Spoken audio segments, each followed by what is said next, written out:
Birababaje kandi biteye agahinda mu mujyi wa Kigali mu karere ka Gasabo mu murenge wa Rusororo habereye amahano ibyarijije abanyarwanda benshi cyane abandi bagatangira kwifata ku munwa.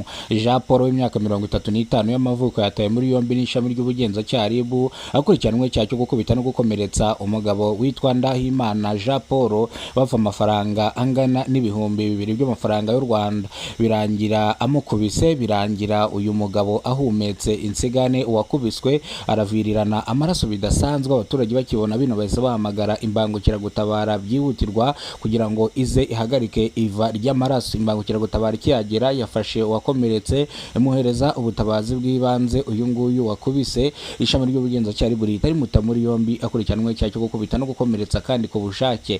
Icyaha yakoze gihanishwa igifungo kitarenze imyaka 5 n'imyaka 3 n'ihazabu y'amafaranga angana na miliyoni 2 z'amafaranga y'u Rwanda kugira ngo uyu nguyu wakubiswe avurwe kandi akire. Ngayo nguko rero ibingibi byarijije abaturage benshi cyane bihahamura abanyarwanda benshi cyane. Bavuze ko uru rugomo rutari rusanzwe hano mu mujyi wa Kigali mu karere ka Gasabo mu murenge wa Masaka. Nago byari bimenyerewe cyangwa ntago byari bisanzwe. Bamwe bavuga yuko uru rugomo ruje vuba, abakora runo rugomo rero bafatwe batabwe muri yombi kubera ko ibyo bari gukora bihabanye n'amategeko y'u Rwanda. Nanone mwa kano gace humvikanye indi nkuru y'umwana w'umukobwa uri mu kigero cy'imyaka 18 y'amavuko yafashwe ku ngufu n'umugabo w'imyaka 38 y'amavuko. Uyu mwana rero aza gufatwa ku ngufu ko iki gicamunsi ni ku itariki 7 z'ukwezi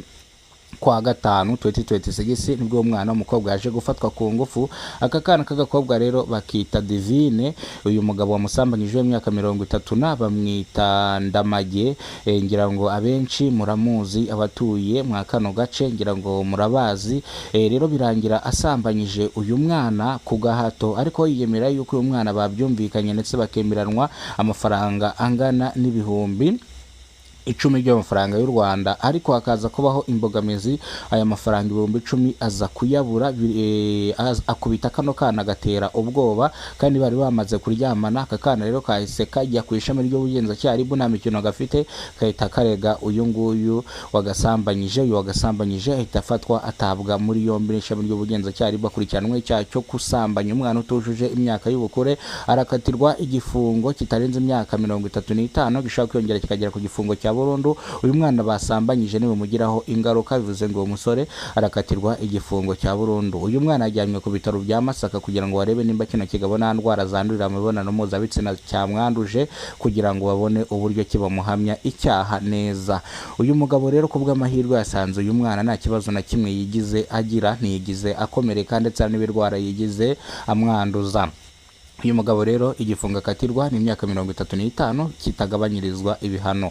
Uyu mugabo atakamba asaba imbabazi ishami ry'ubugenzacyaha RIB avuga yuko atigeze afata uyu mwana ku ngufu, ahubwo umwana yabikoze babyumvikanyeho, babyemeranyijweho ndetse bagapfa amafaranga. Mu kuyabura rero nibwo yakubitaguye kano kana kugira ngo katazabivuga, ahubwo mu gukubita kano kana kahise kagira umujinya. Kano kana kahita kajya kumurega. Maginganga rero yatawe muri yombi, urwishigishiye ararusoma niwe wabizanye. Iyo yemera kishyura ibihumbi 10 kano kana bari bumvikanye, ntago kano kana kari kujya kumurega. Ariko nanone gusambanya umwana ubyaye nabyo ni ikibazo gikomeye cyane. Umugabo w'imyaka 38 gusambanya umwana w'imyaka 18, urumva ko uyu mwana aramubyaye. Bivuze ngo icyaha yakoze niyo umwana atamurega akagira undi muntu umubona akamurega, icyaha yakoze yari guhanirwa n'ubundi, yari gufatwa agafungwa kubera ko ibyo yakoze ntago byemewe hano mu mategeko y'u Rwanda. Gusambanya umwana ntago byemewe, iyo ufashwe utabwa muri yombi. Uko nguko ni ukugira ngo impamvu uhanwa ni ukugira ngo hatagira undi muntu uzasubira gufata akana cyangwa utwana ku ngufu. Bityo rero guverinoma y'u Rwanda ivuga yuko umwana ari umuziranenge. Bityo rero gusambanya abana mukababeshyeshya amafaranga urumva kare no kumushuka. Ahubwo uyu nguyu iyo areba nabi bari kumukatira igifungo cya burundu, ahubwo yagize amahirwe bamuhamya imyaka 35, ahubwo iyo areba nabi bari kumukatira icya burundu. Ngayo nguko rero birababaje kandi biteye agahinda abaturage bumvishe iyi nkuru. Bamwe barize, abagore barangije baravuga ati abagabo b'iki gihe babaye iki koko, gute batajya gushaka abagore bangana bakajya gushaka utwana dutonya. nyamara abagore bavuga yuko abagabo impamvu bajya mu twana dutonya ahubwo abagabo ari irari baba bafitiye utu twana dutonya, ugasanga bagiye gusambanya tuno twana batwijeje ibitangaza ndetse ibyo babijeje ntibabibahe. Bino rero bigatuma bagwa mu cyaha, bakagwa mu ikosa, bikarangira babafashe bakahita batabwa muri yombi. Nguko rero iyi ni inkuru itugezeho none ahangaha. Iyi nkuru turekesha umuseke ndetse na TV na Radio 1 bakoze iyi nkuru bakayinonosora bakayishyiraho umukono, natwe tukahita tuyikora mu buryo burambuye. Ngayo nguko rero turabakunda cyane, Imana ibahereza umugisha, ubuzima buzira umuze. Nimba rwo bwa mbere ugeze kubona umuyoboro wa Kidasamura TV Rwanda, ibuka gukora subscribe, ufungura inzogera uzajya umenya